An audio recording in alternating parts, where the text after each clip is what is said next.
Selamat malam teman-teman. Selamat malam. Bagaimana kabarnya hari ini?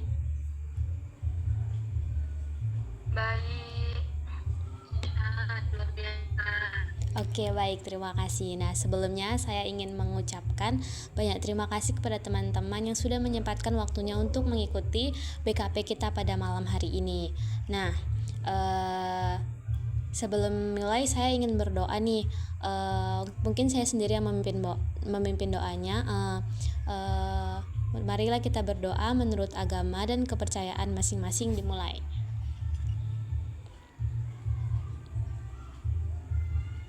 Berdoa selesai. Oke, baik teman-teman. Nah, teman-teman sebelumnya pernah mengikuti BKP nggak? Pernah. Nah, mungkin teman-teman setelah mengikuti BKP masih ingat itu ada yang tahu nggak apa itu BKP?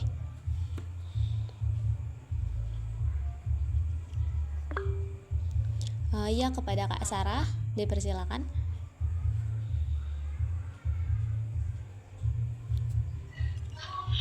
Jadi menurut saya BKP itu adalah layanan dalam bimbingan konseling, di mana ini merupakan kegiatan antara konselor dan juga klien dalam membahas sebuah topik yang sedang kekinian menggunakan dinamika kelompok. Terima kasih.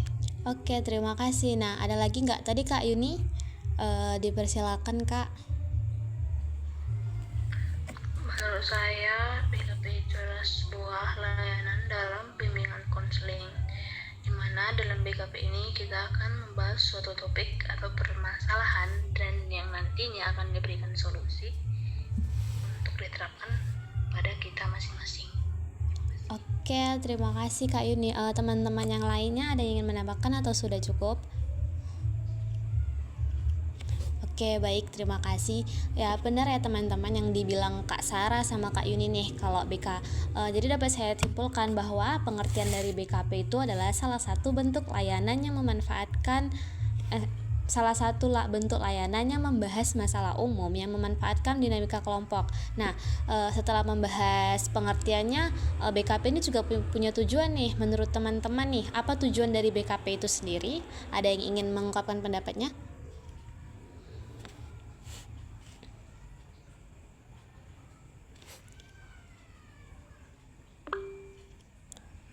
Kak Sarah, silakan Kak. Jadi tujuan BKP menurut saya adalah untuk melatih kemampuan komunikasi siswa dan untuk memperlancar mereka dalam menyampaikan pendapat ataupun saran mereka. Terima kasih. Baik, terima kasih kepada Kak Balkis. Silakan Kak. Jadi sepengetahuan saya tujuan dari BKP ini adalah suatu kegiatan yang dapat mengembangkan potensi diri melalui interaksi kelompok. Terima kasih. Oke, terima kasih. Benar ya teman-teman yang dibilang oleh Kak Sarah dan Kak Balkis. Nah, jadi dapat saya simpulkan nih kalau tujuan dari BKP itu adalah untuk kita mampu berbicara depan orang banyak, terus menghargai pendapat orang, mengeluarkan pendapat, ide, saran, dan menjadi menghargai pendapat orang. Oke, terima kasih. Nah, oke, baik teman-teman, di sini saya akan menjelaskan tata cara pelaksanaan kita selama kegiatan BKP ini. Nah, yang pertama itu saya di sini sebagai PK, pemimpin kelompok, dan teman-teman sebagai AK nih, sebagai anggota kelompok. Nah, jadi nanti selama proses kegiatan ini berlangsung, teman-teman nanti diminta untuk menghargai pendapat temannya. Di sini pendapat tidak ada yang salah. Nah, dan jika teman kita sedang berbicara, kita harap menghargainya ya, dan tidak ada yang boleh memotong. Oke, baik teman-teman, baik itu saja tata cara pelaksanaan. Nah, kegiatan selanjutnya nih saya akan ngasih tahu nih yang dibahas tuh adalah faktor tidak energik dalam bekerja. Nah, teman-teman tahu nggak sih mengapa penting topik ini dibahas? Mungkin ada yang mendengarkan pendapatnya.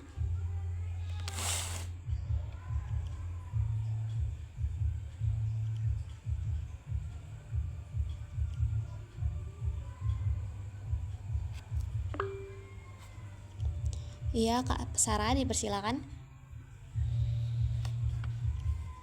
Jadi menurut saya topik ini perlu dibahas karena ini merupakan topik yang sangat penting kepada kita sehingga kita bisa mendapatkan pengetahuan ataupun ilmu yang baru tentang kenapa kita nggak merasa energi gitu dalam melakukan aktivitas kita dalam sehari-hari, sehingga kita bisa diharapkan bisa berubah melalui ilmu yang akan diberikan. Terima kasih. Iya, benar sekali teman-teman. Mungkin teman-teman ada yang ingin menambahi atau sudah cukup? Cukup, oke. Bener ya dibilang Kak Sarah ya. Jadi di sini kita penting membahas topik tidak energi bekerja karena penting, karena kondisi ini berpengaruh langsung nih kayak pada produktivitas kita, kualitas kerja kita, dan suasana di lingkungan kerja kita.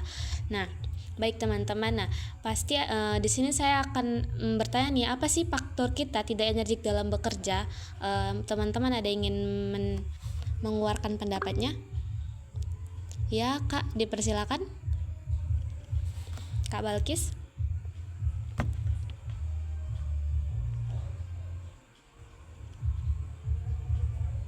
Mungkin ada beberapa faktor ya teman-teman dari berenergi saat bekerja. Mungkin salah satunya dari saya kelelahan fisik atau kurang tidur, atau mungkin dia juga tidak menjaga pola makannya, atau mungkin dia juga nggak pernah olahraga, atau tubuh dia itu sebenarnya capek. Jadi itu sih menurut saya.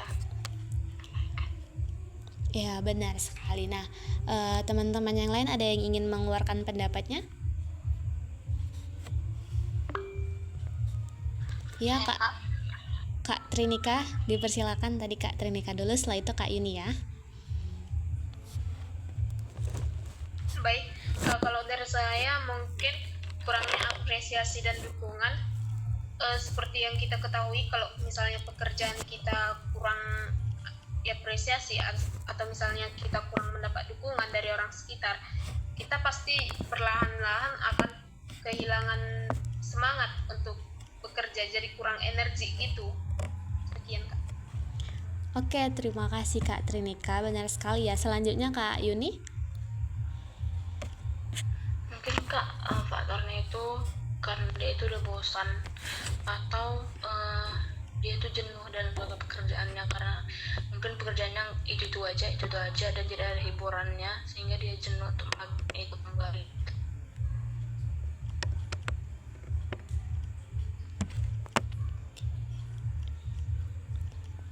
Iya, benar sekali ya teman-teman. Benar sekali yang teman-teman bilang tuh, kayak contohnya faktor penyebab tidak energi dalam bekerja tuh kayak kelelahan fisik, kayak dia kurang tidur, pola makannya nggak teratur, terus kayak kurang aktivitas olahraga nih. Nah, selain itu juga kurang motivasi nih, kayak dia nggak sesuai minatnya, jadi dia tuh kayak kurang motivasinya. Nah, selanjutnya kayak karena kerjaannya itu aja kan, monoton, jadi dia bosen nih sama kerjaannya, jadi kayak dia tuh nggak energik dalam bekerja. Nah, kalau ada faktor nih pasti ada dampak nih. Menurut teman-teman nih, apa sih dampak dari tidak energik dalam bekerja? Ada yang ingin mengeluarkan pendapatnya?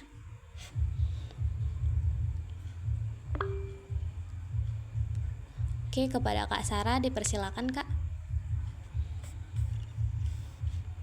Jadi menurut saya dampaknya itu adalah yang pertama, aktivitas kita itu menjadi terhambat karena rasa yang gak energi kita, ataupun kita gak bersemangat dalam melakukan pekerjaan kita. Dan juga mungkin yang kedua bisa menyebabkan aktivitas ataupun pekerjaan kita menjadi tidak maksimal ataupun kurang baik karena apa yang kita rasakan. Terima kasih. Oke, terima kasih Kak Sarah. Nah, teman-teman yang lain ada yang ingin mengeluarkan pendapatnya?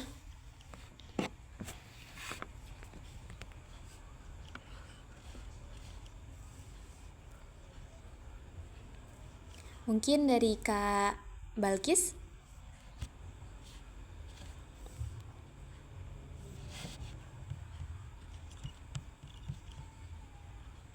Mungkin kalau saya, dampak dari kita berenergik dalam bekerja ini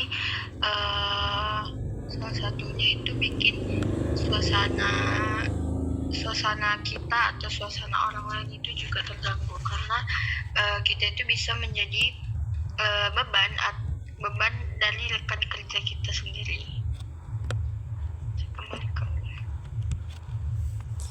Iya, benar sekali ya teman-teman, dampak-dampak yang teman-teman bilang itu. Nah, kalau ada faktor dampak pasti ada solusinya nih.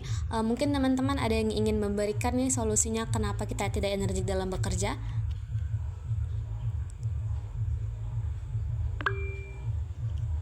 Ya, Kak Trinika dipersilakan.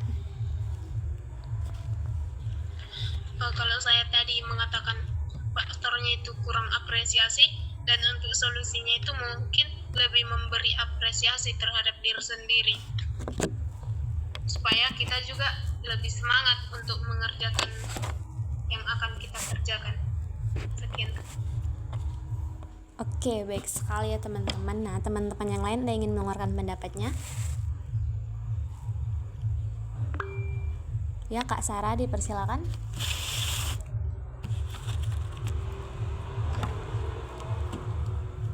Menurut saya itu bisa yang pertama meningkatkan motivasi diri, karena mengingat aktivitas yang akan kita lakukan itu mungkin penting, jadi kita perlu untuk meningkatkan motivasi diri kita baik secara pribadi ataupun dari luar, seperti itu.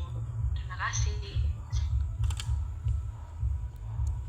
Oke, baik, terima kasih teman-teman. Benar sekali nih solusi dari teman-teman, kayak perlu apresiasi. Nah, terus juga kayak meningkatkan motivasi. Nah, jadi kita tuh jadi energik nih dalam bekerja. Nah, baik teman-teman, terima kasih ya atas pendapatnya. Nah, tadi kita kan udah bahas faktor, dampak, solusi. Nah, terakhir nih kita masuk nih, teman-teman, apa yang teman-teman pikirkan setelah kita membahas panjang lebar nih tentang tidak energik dalam bekerja? Kita ada yang ingin memberikan pendapatnya? Mungkin Kak Yuni, dipersilakan Kak.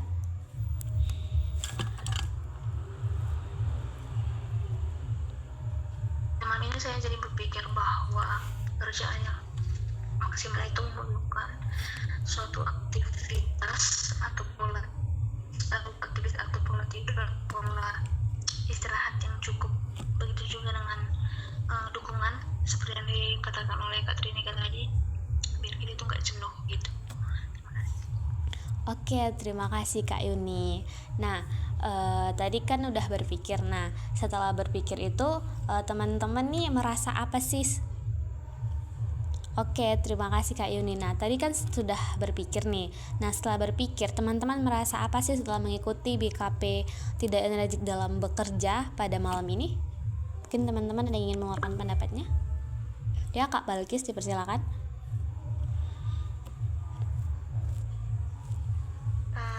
Setelah mengikuti BKP ini, saya merasa lebih sadar akan pentingnya menjaga energi dalam bekerja serta termotivasi nih dalam memperbaiki kebiasaan agar lebih semangat dan produktif dalam bekerja. Terima kasih.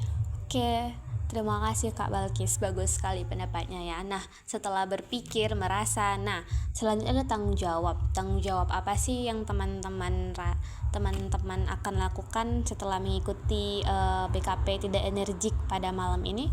Mungkin teman-teman ada yang ingin memberikan pendapat?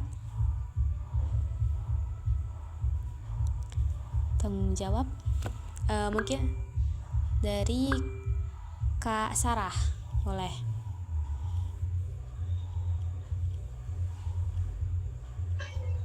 Jadi menurut saya bertanggung jawab sebagai calon guru BK itu yang pertama untuk mengingatkan ataupun untuk memberikan bimbingan kepada nanti calon anak didik itu bahwa mereka itu harus bisa meningkatkan motivasi dan juga berubah ke arah yang lebih baik jika mereka mengalami ciri-ciri tersebut, yaitu menjadi tidak energik, karena itu bisa menghambat aktivitas mereka dalam kehidupan sehari-hari, sehingga itu bisa merugikan diri mereka sendiri dan juga orang lain. Terima kasih.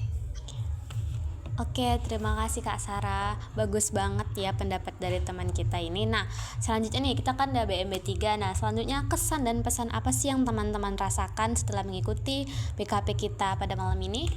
Ada yang mau menyampaikan kesan atau pesan? Mungkin dari Kak Trinika?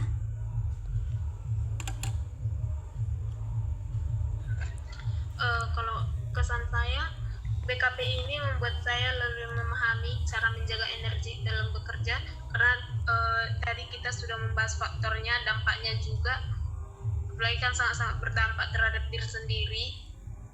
Terus pesan saya semoga kedepannya kita bisa lebih banyak praktik untuk yang dikatakan tadi, bertanggung jawab, agar hasilnya lebih terasa nyata. Oke, terima kasih Kak sudah menyampaikan kesannya pada kegiatan BKP kita malam ini. Nah, nggak terasa nih kita sudah lama nih dalam kegiatan BKP kita pada malam ini. Kita udah sampai penghujung nih. Nah, sebelum kegiatan ini berakhir, ada baiknya kita berdoa dulu ya. Nah, di sini saya yang mimpin doanya. Nah, teman-teman, sebelum BKP pada malam ini kita akhiri, ada baiknya kita berdoa sesuai agama dan kepercayaan masing-masing. Doa dimulai. Berdoa selesai. Nah, terima kasih ya teman-teman. Sampai jumpa.